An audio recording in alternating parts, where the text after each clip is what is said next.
সুপ্রিয় দর্শক, চ্যানেলের নিয়মিত আয়োজন আজকের সংবাদপত্রে আপনাদের স্বাগতম।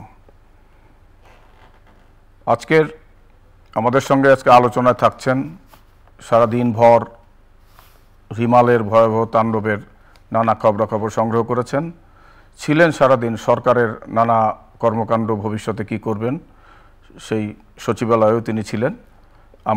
তিনি আমাদেরই সহকর্মী স্টাফ করেসপন্ডেন্ট লুৎফর রহমান সোহাগ। আপনাকে আজকের অনুষ্ঠানে স্বাগতম। ধন্যবাদ। তো আমরা আলোচনার শুরুতেই সংবাদপত্রের শিরোনামগুলো পড়ব। তো আজকে টেবিলের সংবাদপত্রের অবস্থা দেখেই আপনারা বুঝতে পারছেন যে দুর্যোগের কি ভয়াবহতা। প্রতিদিন এই টেবিল ভরা থাকে সংবাদপত্রে। আজকে মাত্র 3টি সংবাদপত্র আমরা এই মুহূর্তে পেয়েছি, কারণ রাজধানীতে জল জট সহ নানা জটিলতা, সময় মতো পত্রিকা ছাপা না হওয়ার কারণে আমাদের হাতে মাত্র 3টি কাগজ এসেছে। আমরা তা থেকেই শিরোনামগুলো পড়ে আজকের আলোচনা করার চেষ্টা করব। সর্বনাশা রেমাল, 12 জনের মৃত্যু, জলোচ্ছ্বাস, উপকূল জুড়ে দুর্ভোগ, এটি মানব জমিনের প্রধান শিরোনাম। বিদ্যুৎ বিচ্ছিন্ন, 3 কোটি গ্রাহক, অন্ধকারে বহু এলাকা, বৃষ্টি জলজটে স্থবির রাজধানী, মার্কিন বিনিয়োগে সহযোগিতা চাইলেন প্রধানমন্ত্রী।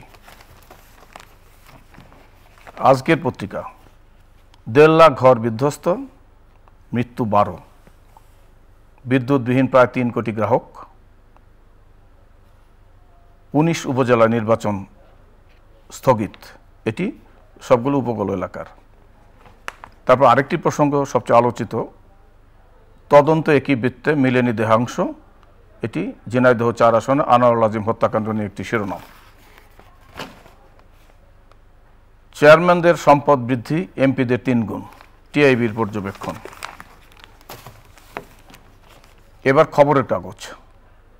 রিমালের তাণ্ডব, মৃত 14, 19 জেলার 1.5 লাখ ঘরবাড়ি ক্ষতিগ্রস্ত, 6 জেলা লণ্ডভণ্ড, 36,000 ঘরবাড়ি বিধ্বস্ত, ঘূর্ণিঝড়ে রাজধানীবাসীর দুর্ভোগ। দেহাংশের খোঁজ মেলেনি 15 দিনেও, প্রসঙ্গ আনোয়ারুল আজিম আনার। বেনজিরের সম্পদ ক্রয়ের পরোয়ানা জারি।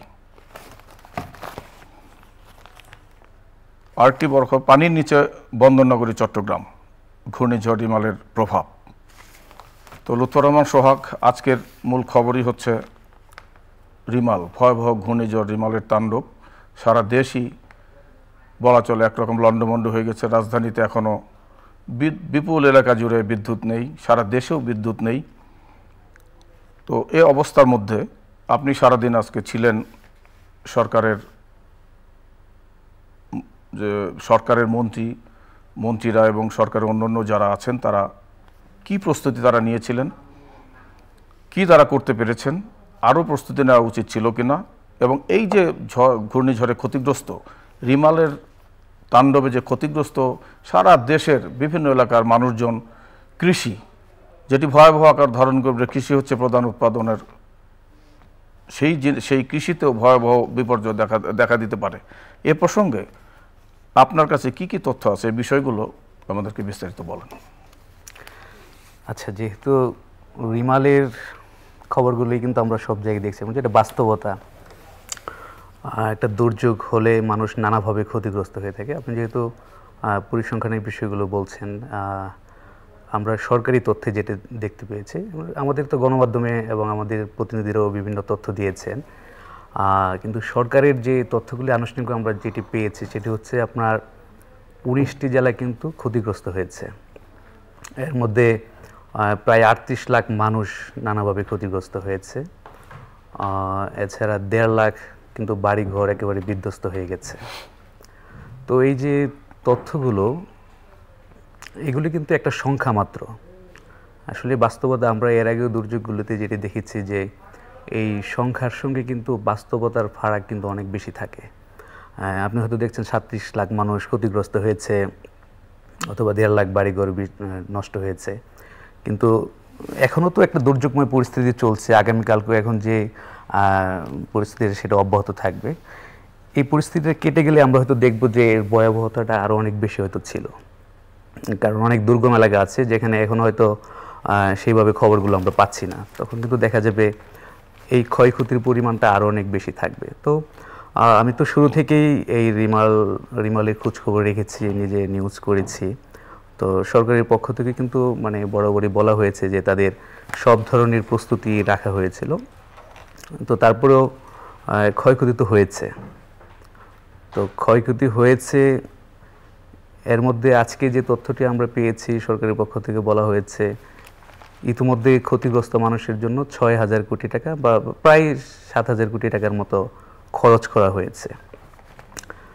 তো একটা দুর্যোগের যখন আসে আমরা সবসময় দেখি যে সরকারের একটা বড় ধরনের ফান্ড থাকে যেটা যায় ক্ষতিগ্রস্ত মানুষের কাছে, কিন্তু সবসময় কিন্তু আবার অভিযোগও আসে যে আসলে তারা মানে যারা ক্ষতিগ্রস্ত হয়েছে প্রকৃত তারা এই সাহায্যটা পেল কিনা।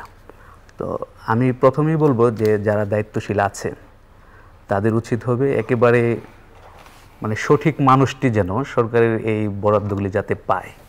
কারণ আশ্রয় কেন্দ্রে যারা এসেছিলেন ৮ লাখের বেশি মানুষ এসেছিলেন, তারা যখন বাড়িতে যাবে তারা শুধু তার ঘরবাড়ি বিধ্বস্ত হয়েছে তার চেয়ে বড় বিষয় কিন্তু অনেকের কৃষিজমি, আপনি যেমনটি বলছিলেন যে অনেকের কৃষিজমি চলে গেছে, মাছের ঘের চলে গেছে, ফসলি জমি যেটা ঘরবাড়ি সব কিছু কিন্তু গবাদি পশু চলে গেছে, ক্ষতিগ্রস্ত হয়েছে।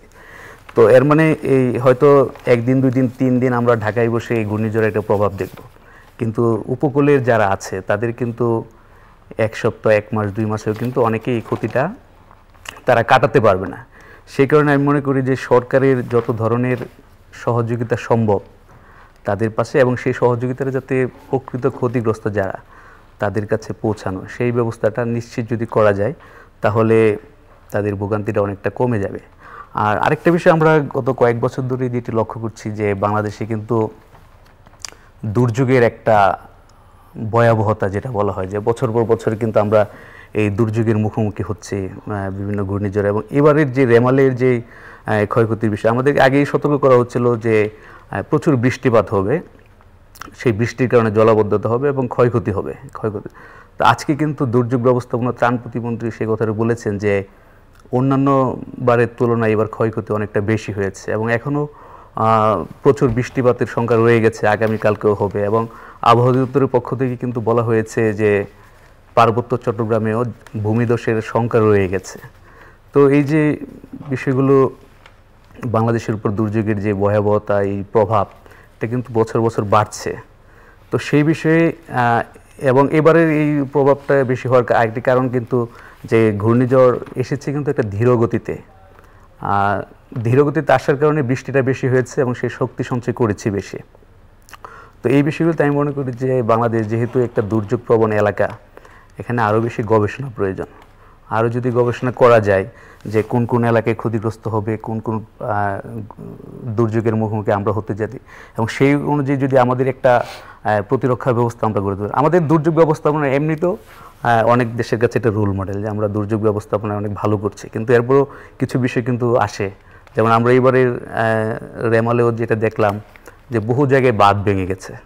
আপনি 1000 কোটি টাকা খরচ করছেন বাঁধের পিছনে, বছর বছর যখন একটা ঘূর্ণিঝড় আসে, বন্যা আসে, তখন এই বাঁধ নিয়ে আলোচনা হয়, কিন্তু এই বাঁধ নিয়ে যে দুর্নীতির অনেক অভিযোগ আসে এবং সেই বাঁধগুলো কি আসলে যথাযথভাবে হয় কিনা সেই বিষয়গুলি প্রায় সময় আমরা গণমাধ্যমে দেখি। স্থানীয় অনেক মানুষ হয়তো এটা নিয়ে মানববন্ধন করে, আন্দোলন করে, অভিযোগ করে, কিন্তু সেটিকে আমরা আসলে যথাযথভাবে খতিয়ে দেখছি কিনা। সেক্ষেত্রে হয়তো একদিকে সরকার টাকা খরচ করছে ঠিকই, কিন্তু কাজের কাছে হয়তো কাজের সময় হচ্ছে না। তো সেটাও তো আমাদের জন্য একটা দুর্ভাগ্যজনক। তো এবার একটা রেমাল আসছে, সামনে হয়তো অন্য কোনো একটা বিপদের মুখে আমরা পড়ব। তো সেই অনুযায়ী যদি যথাযথভাবে ব্যবস্থা নেওয়া যায় তাহলে আমি মনে করি এই ক্ষয়ক্ষতিটা আমরা আরও কমিয়ে আনতে পারবো। সেটি আরেকটি জিনিস, এবার আবহাওয়া দপ্তরের আজকে যা কথা বলেছেন আবহাওয়া অধিদপ্তরের কর্মকর্তারা, একজন কর্মকর্তা খুব মানে দায়িত্বহীন কণ্ঠে বলেছেন যে আমরা এবার যেভাবে ফোরকাস্ট করেছিলাম ঠিক সেভাবেই ঘূর্ণিঝড় রিমাল তার গতিপথ ছিল, বৃষ্টিপাতের পরিমাণ ছিল। এই বিষয়টি আপনি কিভাবে দেখছেন? আরেকটি কথা আপনি বলেছেন যে বাঁধ নিয়ে, যেমন দুর্যোগ প্রতিমন্ত্রী তার নিজের এলাকায় যে সবচেয়ে বেশি ক্ষতি হয়েছে পটুয়াখালী কলাপাড়া, তো সেখানে যে উপকূলীয় বাঁধ ভেঙে গেছে, তো এটি সম্পর্কে কি কোনো আলোচনা হয়েছে কিনা, ওনাকে কোনো কথা বলেছেন কেন যে বাঁধটি আসলে শক্তিশালী ছিল কিনা, যে 111 কিলোমিটার গতিবেগের ঝড়ে ভেঙে গেল, এইটা নিয়ে কোনো কথাবার্তা মন্ত্রীর সঙ্গে হয়েছে কিনা? না, আজকে আসলে এই বিষয়ে মন্ত্রীর সঙ্গে কথা হয়নি, যেহেতু আজকে সারা বাংলাদেশে আরও অনেকগুলি বিষয় ছিল ঘূর্ণিঝড়ে। যেমন আমরা কিন্তু বিদ্যুৎ বিচ্ছিন্ন ব্যাপক এলাকা বাংলাদেশের মধ্যে, এখন আপনার 45টি জেলায় কিন্তু মানে ব্যাপকভাবে বিদ্যুতের যে অবকাঠামো সেটি ক্ষতিগ্রস্ত হয়েছে। আমাদের 4 কোটি 4.5 কোটির মতো বিদ্যুতের গ্রাহক আছে। আমি যেটি দেখলাম যে বিদ্যুৎ বিভাগের যে তথ্যগুলো আমি পেয়েছি তাতে দেখা গেল যে 3.25 কোটির মতো মানুষ কিন্তু গ্রাহক, তারা বিদ্যুৎ বিচ্ছিন্ন হয়ে আছে। তো এটা তো একটা হিউজ পরিমাণ। আর তাছাড়া আপনার কয়েক হাজার মোবাইল টাওয়ার ভেঙে গেছে। আপনার 45টা জেলার মধ্যে অনেকেই কিন্তু আপনার বিদ্যুৎ বিচ্ছিন্ন হয়ে যাওয়ার কারণে এবং মোবাইল টাওয়ারগুলো ক্ষতিগ্রস্ত হওয়ার কারণে যোগাযোগ ব্যবস্থার বাইরে চলে গেছে অনেকেই। তো এই সামগ্রিক অনেক বিষয়গুলো ছিল, সেই বিষয়ের কারণে বাঁধের বিষয়গুলো বা তার এলাকার বিষয়গুলো হয়তো সেভাবে আমাদের আলোচনায় আসেনি। এটা একটা বিষয়। তবে তিনি বলেছেন যে আসলে যে বিষয়গুলো ঘূর্ণিঝড় কেন্দ্রিক আছে, সরকার তার কয়েকটি মন্ত্রণালয় যেহেতু এটির সাথে সম্পৃক্ত আছে, তারা চেষ্টা করবেন যে সামনে যাতে সেই ব্যাপারে পরিকল্পনাগুলো সাজানো যায়। এবং আমি একটু আগে যেটি বলছিলাম যে আসলে ক্ষতিগ্রস্ত মানুষের কাছে সাহায্য পৌঁছাবে কিনা, সেই বিষয়টিও তিনি বলেছেন যে আসলে আমরা পরিকল্পনা করে যারা যারা ব্যাপকভাবে ক্ষতিগ্রস্ত হয়েছেন তাদের কাছে আমরা সরকারি সাহায্যের বিষয়টি পৌঁছে দেব। কিন্তু আসলে আমরা তো আশ্বাস সবসময় শুনি, কিন্তু সেটা যদি বাস্তবায়নই হয় তাহলে সেটি হবে সবচেয়ে মঙ্গলজনক। আরেকটি পত্রিকা এখন এসেছে সময়ের আলো, এটিকে একটি খবর বক্স করে সিঙ্গেল কলামে ছাপা হয়েছে, কিন্তু অত্যন্ত গুরুত্বপূর্ণ খবর। হেডলাইনটা হচ্ছে এরকম যে এবারও রক্ষা কবচ সুন্দরবন।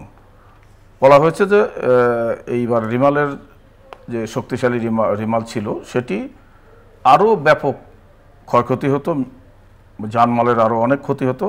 এবারও রক্ষা কবচ হিসাবে সুন্দরবন এটিকে রক্ষা করেছে। তো এই প্রসঙ্গে বনায়ন নিয়ে, গাছপালা কাটা নিয়ে একটু যদি বলতেন আপনি। যে আমার সামনে এখন যে আরেকটি পত্রিকা আছে আজকের পত্রিকা, সেখানেও কিন্তু একটি হেডলাইন করা হয়েছে যে এবারও রক্ষা সুন্দরবনে। আমি আরও কয়েকটি গণমাধ্যমে এই সংবাদটি পড়েছি এবং আমরা কিন্তু প্রতিবারই বঙ্গোপসাগর কেন্দ্রিক যে ধরনের দুর্যোগ আমাদের উপর আঘাত হানে, একটা নিয়মিত বিষয় হয়ে দাঁড়িয়েছে যে আমাদের সুন্দরবন আমাদের রক্ষা করেছে, এই ধরনের একটা সংবাদ আমরা পাই।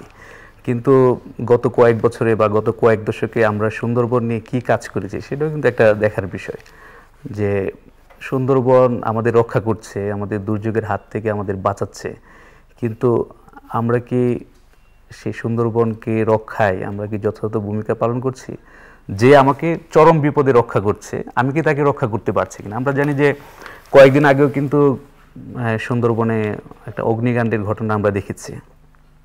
এই অগ্নিকাণ্ডের ঘটনাগুলি কেন হয় সেসব বিষয়েও নানা প্রশ্ন রয়েছে, গণমাধ্যমে আসে। সুন্দরবনের গাছ কমে যাওয়া, সুন্দরবনের প্রাণীর সংখ্যা কমে যাওয়া, এই বিষয়গুলো কিন্তু আলোচনা হয়, নানাভাবে হয়, হয়তো সবসময় গুরুত্ব পায় না, কিন্তু অনেক প্ল্যাটফর্মে কিন্তু বিষয়গুলো আলোচনায় আসে। কিন্তু সেইভাবে সুন্দরবনের প্রতি আমরা যদি গুরুত্ব দিতাম তাহলে আমাদের এই দুর্যোগগুলোতে সুন্দরবন আমাদেরকে আরও বেশি সেফগার্ড হিসেবে সে বুক চিতে দাঁড়াতে পারত। তাহলে এই যে আমরা যে বক্সাগারে যে নিউজটা দেখলাম, সেই নিউজটার পাশাপাশি আমরা যে এত ক্ষয়ক্ষতি নিউজ দেখছি, সেই ক্ষয়ক্ষতির পরিমাণটা হয়তো আমরা আরও কম আশা করতাম।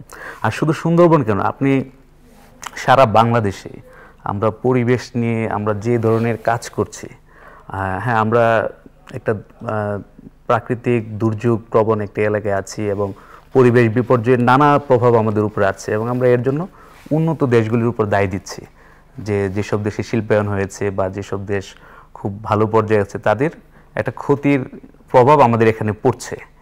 হ্যাঁ, এটা তো অবশ্যই একটা সত্য কথাই, কিন্তু আমাদের যা করার প্রয়োজন সেটিকে আমরা করছি কিনা? আমি কি ঢাকা শহরে গাছের সংখ্যা বাড়াতে পারছি কিনা, নাকি কমিয়ে দিচ্ছি? শুধু গাছ কেন, আমি তো জলাশয় ভরাট করে দিচ্ছি। এই যে আজকে যে জলাবদ্ধতা হচ্ছে বৃষ্টির কারণে, যে পুরো ঢাকা শহর তো একটা বিপর্যয়ের মধ্যে পড়ে গেছে আমরা যেটি দেখি, এবং সবসময় সামনে বর্ষা মৌসুম হয়তো আমাদের এই বিষয়গুলো আরও দেখতে হবে, জলাবদ্ধতা হবে এই বিষয়গুলো। তো সেখানে আমি যদি প্রচুর উন্মুক্ত জায়গা আমরা যদি রাখতে পারতাম না এই বৃষ্টির পানির জন্য, যদি জলাশয়গুলো আমাদের আগের মতো থাকতো তাহলে নিশ্চয়ই এই প্রভাবগুলো আমাদের উপর কম পড়তো। তো হ্যাঁ, আমাদের তো এই জায়গায় একটা দ্বিচারিতা আছে। আমি অন্যকে দায় দিচ্ছি, অন্যকে দোষ দিচ্ছি, অন্যকে বলছি তুমি এই কাজটা করছো এখন আমি ক্ষতিগ্রস্ত, এটা করো না বা করা উচিত না।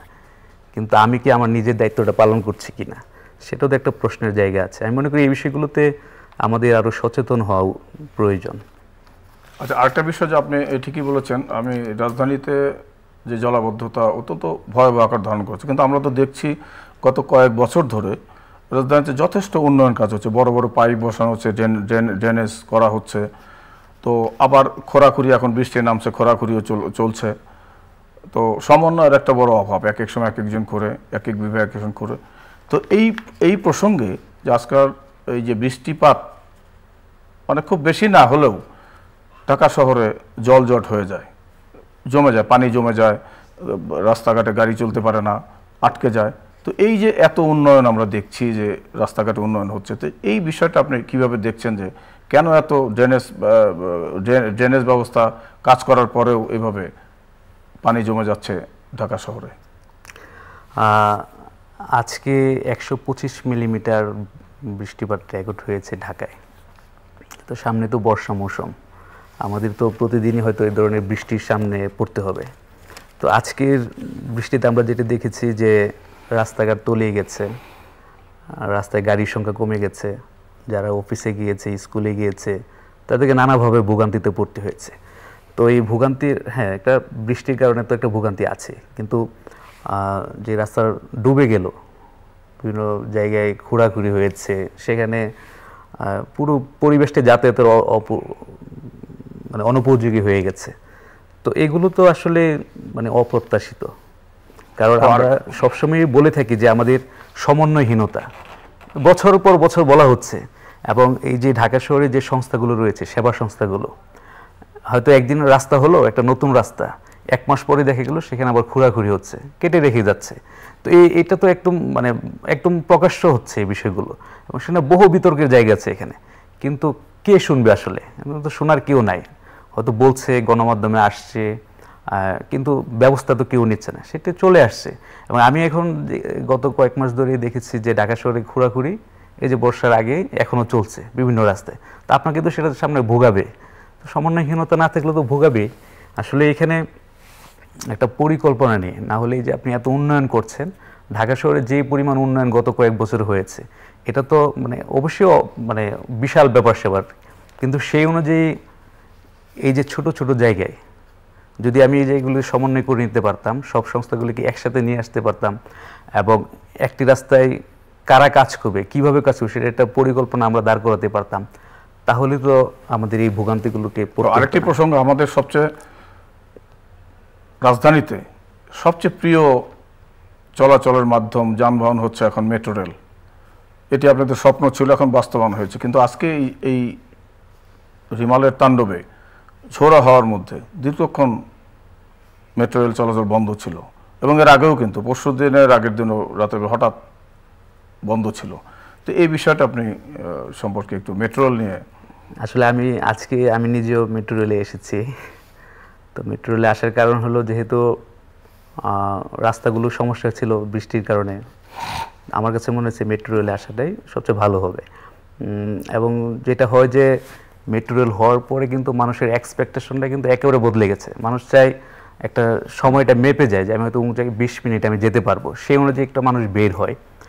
তো সেই হিসেবে মেট্রো রেলের যে আজকে যে সমস্যাটা, শুধু সকালে না, বিকেলেও হয়েছে। বিকেলে গাছ পড়ে গেছে, তারপরে একটা সোলার প্যানেলও পড়েছে। এটা মেট্রো রেল কর্তৃপক্ষের দাবি আর কি, সেই কারণে বিকালেও বন্ধ ছিল, সকালে কয়েক ঘন্টা বন্ধ ছিল। তো এখানে দুইটা বিষয়, একটা হলো আমরা মাঝে মধ্যেই দেখছি মেট্রো রেল যান্ত্রিক ত্রুটিতে পড়ছে, বিভিন্ন কারণে বন্ধ থাকছে। তো আসলে এই ধরনের পরিস্থিতি সহনীয় একটা ব্যবস্থা থাকা উচিত, যে একটা ছোট ছোট বিষয়ে একটা ঘুরি পড়ে গেল, মেট্রো রেল বন্ধ হয়ে গেল, হ্যাঁ, তো মানুষ তো ভোগান্তিতে পড়ছে। কারণ হ্যাঁ, একটা সময় মেট্রো রেল ছিল না, আমরা চলাচল করেছি, কিন্তু মেট্রো রেল হওয়ার পরে তো একটা স্বস্তির জায়গা তৈরি হয়েছে, মানুষ তো চাইবে সেই স্বস্তিটা নিয়েই তার যাতায়াত করার জন্য। কিন্তু এই যে ভোগান্তিতে পড়ে যাচ্ছে, নিয়মিতই আমাদের পড়তে হচ্ছে, কয়েকদিন পর পর শুনি মেট্রো রেল থেমে যাচ্ছে, এই বিষয়টা আমি মনে করি কর্তৃপক্ষের আরও দায়িত্বশীলভাবে, যাতে করে এই পরিস্থিতিগুলি মেট্রো রেল সামলাতে পারে, সহনশীল হতে পারে মেট্রো রেলের সঙ্গে। এটা একটা বিষয়। আরেকটা বিষয় হলো যে যদি দুর্যোগপূর্ণ একটা পরিস্থিতির কারণে আপনার মেট্রো রেলের সেবাটা বন্ধ হয়ে যায় বা করতে হয় কোনো কারণে, সেটি আপনার আগেই জানিয়ে দেওয়া যে এই সময় মেট্রো রেল হয়তো চলাচলে বিঘ্ন ঘটতে পারে, তাহলে মানুষ সেভাবে কিন্তু বের হবে। যেমন আমি নিজে গিয়ে অনেকক্ষণ আমি একটা বিভাগে পড়েছি, তো সেটা আমি যদি আগে জানাতে হতো, আমাকে তখন বিকল্প ব্যবস্থা নিতে হতো। এবং আমি দেখলাম অনেক গণমাধ্যম মেট্রো রেল কর্তৃপক্ষের বক্তব্য জানতে চেয়েছে যে আসলে কেন বন্ধ বা কী কারণ বা কখন এটা স্বাভাবিক হবে। অনেক গণমাধ্যমে আমি দেখেছি যে তারা লিখেছে যে মেট্রো রেলের অমুককে ফোন দেওয়া হলে তিনি ফোন ধরেন নাই, তার কোনো জবাব পাওয়া যায় নাই। তো এটা তো আসলে একটা পেশাদার আচরণ হতে পারে না। আপনার যেখানে লাখ লাখ মানুষ একদিনে আপনার একটা সেবা নিচ্ছে, তো তাদের প্রতি আপনার একটা দায়বদ্ধতা থাকবে না, আপনি তাকে তো ইনফর্ম করবেন। তো সেই বিষয়টা আমার মনে হয় যে এখানে পেশাদারিত্বের একটা ঘাটতি আছে, সেই জায়গাটায় আরেকটি বিষয় যেটি দেশ এবং বলা চলে আন্তর্জাতিকভাবে মানে ভিনদেশি একটা বিষয়, যেটা আমাদের দেশ ভিন দেশে ঘটেছে, সেটি হচ্ছে যে ঝিনাইদহ 4 আসনের সংসদ সদস্য আনোয়ারুল আজিম আনারের হত্যাকাণ্ড, মর্মান্তিক পৈশাচিক হত্যাকাণ্ড, যেটি কলকাতায় নিউ টাউনের একটি ফ্ল্যাটে ঘটেছে। কিলাররা বাংলাদেশে, তারই বন্ধু আপাতত জানা যাচ্ছে। 2 দেশের গোয়েন্দারা তৎপর, কিন্তু তার মৃতদেহ এখনও এই 15 দিন হয়ে গেল প্রায়, তার মৃতদেহ এখনও খুঁজে পায় নাই কোনো দেশের গোয়েন্দারাই। এই প্রসঙ্গে আপনি বলেন। আসলে এমপি আনার হত্যাকাণ্ডের যে বিষয়টা, আমরা তো গণমাধ্যমে যে সংবাদগুলো দেখছি বেশিরভাগই গোয়েন্দা তথ্যের ভিত্তিতে আসছে, গোয়েন্দাদের জিজ্ঞাসাবাদের বিষয়। তো তারা চেষ্টা চালাচ্ছে, আমরা যেটা দেখেছি যে ভারতে লাশ খোঁজার চেষ্টা করা হচ্ছে, কিন্তু সেই ধরনের কোনো অগ্রগতি কিন্তু পাওয়া যাচ্ছে না। মানে একই জায়গায় কিন্তু মানে তদন্তটা আটকে আছে, আমাদের যেটা মনে হচ্ছে যে হয়তো তার মরদেহটা পাওয়া গেলে হয়তো পরবর্তী একটা অগ্রগতি। তবে এই ঘটনায় আমার কাছে যেটি মনে হচ্ছে যে আমাদের একটু বড় করে চিন্তা ভাবনার একটা জায়গা আছে, যে আমাদের আসলে রাজনীতিবিদরা বা রাজনীতিটা কোন জায়গায় আছে। আমাদের রাজনীতি নিয়ে তো 1 দশক ধরে আলোচনা হচ্ছে, তারও আগে থেকে আলোচনা হচ্ছে যে রাজনীতির মান পড়ে যাচ্ছে কিনা, রাজনীতিতে কারা আসছে। একসময় যেমন আমরা দেখতাম যে একটা অঞ্চল ধরে একজন নেতার নাম বললে পুরো একটা অঞ্চল রিপ্রেজেন্ট করতো, প্রতিনিধিত্ব করতেন তিনি, মানে ওই এলাকার গণমানুষের কাছে তার একটা মুখ দেখা যেত। কিন্তু এখন আমার মনে হয় সেই ধরনের নেতারা সংখ্যালঘু হয়ে গেছেন। আর যারা রাজনীতিতে লিড করছেন উপরে অথবা নিচে, তারা কিন্তু বলা যেতে পারে বিভিন্ন অপরাধ প্রবণতার সঙ্গে এবং টাকার একটা দুর্বৃত্তায়নের যে বিষয়টা, এবং এর সাথে আমাদের রাষ্ট্রে অনেক নীতি যেমন অর্থ পাচার হয়ে যাচ্ছে, আর অনেক বিষয়গুলো আসছে। কিন্তু এখন এই যে এমপি আনার বিষয়, এখন আমরা অনেক তদন্ত করছি, কিন্তু এর আগে এই যে যাদের নাম এখন আসছে, বলা হচ্ছে যে স্বর্ণ চোরাচালানের সঙ্গে একটা সম্পর্ক এবং এর একটা দ্বন্দ্বের জের ধরে এই হত্যাকাণ্ডটা হয়েছে। কিন্তু আমার প্রশ্ন হলো, আমাদের এত তো গোয়েন্দা আছে, এত তো সংস্থা আছে, তো এই বিষয়গুলো কিভাবে তাদের নজরের বাইরে ছিল? যদি একটা সিন্ডিকেট করে তারা একটা চোরাচালানের ব্যবসা, এবং যেটা পত্রিকায় আসছে কয়েক হাজার কোটি টাকার একটা এখানে লেনদেন হচ্ছে, তাহলে এত বড় একটা বিষয় কিভাবে রাষ্ট্রের নজরের বাইরে ছিল? আর যদি রাষ্ট্রের নজরে থাকলে অবশ্যই আমরা একটা ব্যবস্থা দেখতাম। তো এই যে নজরের বাইরে ছিল, এখন আমরা তৎপর হচ্ছি। যদি আমরা আগে তৎপর হতাম তাহলে তো নিশ্চয়ই এখানে শুধু একটা মার্ডার না, অনেক আমরা অপরাধ প্রবণতা কমিয়ে আনতে পারতাম। এবং নিশ্চয়ই হয়তো এখন এই ধরনের বিষয় যখন আসে এবং তারপর আমরা যখন দেখি যে এখানে অনেক বড় একটা অপরাধের ফাঁদ ছিল, তখন কিন্তু আমাদের মধ্যে এই ধরনের আরও প্রশ্ন আসে যে দেশের মধ্যে তাহলে আরও কত ধরনের অপরাধের ফাঁদ তৈরি আছে যেটা আমরা জানি না। হয়তো কোনো একটা মার্ডার হলে বা কোনো একটা বড় ধরনের ঘটনা হলে আমাদের সামনে আসবে। তো এটি আমি মনে করি যে দুর্ভাগ্যজনক। এবং এই যে এমপি আনারের সম্পর্কেও কিন্তু অনেক প্রশ্ন আসছে, অনেক বিতর্ক আসছে। তো একজন সংসদ সদস্য তিনি 3 বার নির্বাচিত হয়েছেন, সেই বিষয়ে আমি মনে করি যে রাজনৈতিক দলগুলোর একটু দায়িত্বশীলতা থাকা উচিত। আর আরেকটা জিনিস আজকে যে আমরা হেডলাইনে পড়েছিলাম, যে স্মার্ট বাংলাদেশ বিনির্মাণে মার্কিন ব্যবসায়ীদের কাছে সহযোগিতা চেয়েছেন মাননীয় প্রধানমন্ত্রী। না, আমাদের তো অর্থের প্রয়োজন আছে, এক ধরনের অর্থের প্রয়োজন আছে। আমরা যেহেতু বড় হতে চাই দেশ হিসেবে, আমরা অনেকটা এগিয়েছি, আমাদের স্বপ্ন আরও বড় হবে। আমরা স্মার্ট বাংলাদেশ, এখন আমরা বলা হচ্ছে ডিজিটাল বাংলাদেশ, সেটা শেষ করে স্মার্ট বাংলাদেশের দিকে আমরা যাচ্ছি। তো সেই হিসেবে তো দেশে বিদেশে আমাদের একটা সম্পর্কের জায়গা যদি অর্থনৈতিকভাবে যদি এগিয়ে যায়, সেটা তো নিশ্চয়ই আমাদের উন্নয়নের জন্য গুরুত্বপূর্ণ হবে। কারণ আমরা তো এখন দেখছি যে রাশিয়া ইউক্রেন যুদ্ধের আছে, ফিলিস্তিনে ইসরায়েলের যে সংকট চলছে, এর আগে কোভিডের সংকট আমরা ছিলাম, সেক্ষেত্রে বাইরের বিনিয়োগের আমাদের দরকার আছে। আরেকটি বিষয় হলো, যেহেতু ব্যবসায়ীদের বিষয়, আমাদের রপ্তানির পণ্যের সংখ্যা কিন্তু আমরা যে পরিমাণ আমদানি করি তার তুলনায় কিন্তু রপ্তানির জায়গাটা আমাদের ছোট। সেই হিসেবে যদি মার্কিন ব্যবসায়ীরা, মার্কিন যুক্তরাষ্ট্র যেহেতু একটি বড় অর্থনৈতিক শক্তিশালী দেশ, তাদের ব্যবসায়ীদের সঙ্গে যদি আমাদের একটি ভালো সম্পর্ক থাকে, আমাদের যদি লেনদেনটা ভালো হয়, তাহলে তো নিশ্চয়ই আমাদের অর্থনীতির জন্য সেটি একটি ইতিবাচক দিক হবে। আরেকটি জিনিস আমি আবারও রিমালে ফিরে যাচ্ছি, এটা রাজনীতির সাথে সম্পৃক্ত, যে সারা দেশে এখন কিন্তু উপজেলা নির্বাচনের ডামাডোল চলছে। 29শে মে যে নির্বাচন হওয়ার কথা, উপকূলীয় 19টা জেলায় নির্বাচন বন্ধ ঘোষণা করেছে রিমালের কারণে। তো এটি নিয়ে আপনি যে নির্বাচন চলছে তার মধ্যে বন্ধ হলো, সেই বিষয়টা নিয়ে একটু। আমি মনে করি এটি একটি খুব ভালো একটি সিদ্ধান্ত হয়েছে। আপনি জানেন যে আবহাওয়ার পূর্বাভাস রয়েছে, তাতে বলা হচ্ছে যে আজকে আমরা যে বৃষ্টি এবং ঝড়ো হওয়ার যে বিষয়গুলো দেখেছি, ঝড় দেখেছি, আগামীকালকেও এই পরিস্থিতি থাকবে, এটা পূর্বাভাস বলছে। তা আগামীকাল এই পরিস্থিতি যদি থাকে এবং যেসব এলাকায় ক্ষতিগ্রস্ত হয়েছে, তাদের মধ্যে তো এই রেস্টটা আরও অনেক দিন থাকবে। আমাদের নির্বাচন ব্যবস্থায় আমরা গত কয়েক বছর ধরে এমনিতেই ভোটারদের উপস্থিতি আমরা অনেক কম দেখছি, ভোটারদের সেভাবে আগ্রহী করা যাচ্ছে না। তো সেই হিসেবে যদি এরকম একটা পরিস্থিতির মধ্যে ভোট গ্রহণ হতো, আমার মনে হয় যে অধিকাংশ মানুষই ভোট কেন্দ্রে যেতেন না। কারণ আগে তো তার নিজের বাঁচার বিষয়, নিজের সম্পদের, সেই কারণে পরে একটি সুবিধাজনক সময় নিলে ভালো হয়। আরেকটি জিনিস যে ওবায়দুল কাদের আজকে বলেছেন যে ক্ষতিগ্রস্তদের পাশে দাঁড়াতে প্রধানমন্ত্রী নির্দেশ দিয়েছেন, এবং তিনি দুর্যোগ পরিস্থিতি ভালো হলেই দুর্যোগ প্রবণ এলাকা, ক্ষতিগ্রস্ত এলাকা পরিদর্শনে যাবেন, মানুষের পাশে যাবেন। না, এটা তো রাজনীতিবিদ হিসেবে তার দায়বদ্ধতা। আমরা দেশের প্রধানমন্ত্রী তো, হ্যাঁ, উনি অবশ্যই দেশের জনগণের পাশে দাঁড়াবেন। আমি আজকে যেটি শুনেছি যে প্রধানমন্ত্রী যাবেন, তবে কবে যাবেন সেটা এখনো ঠিক হয়নি, আলাপ আলোচনা চলছে।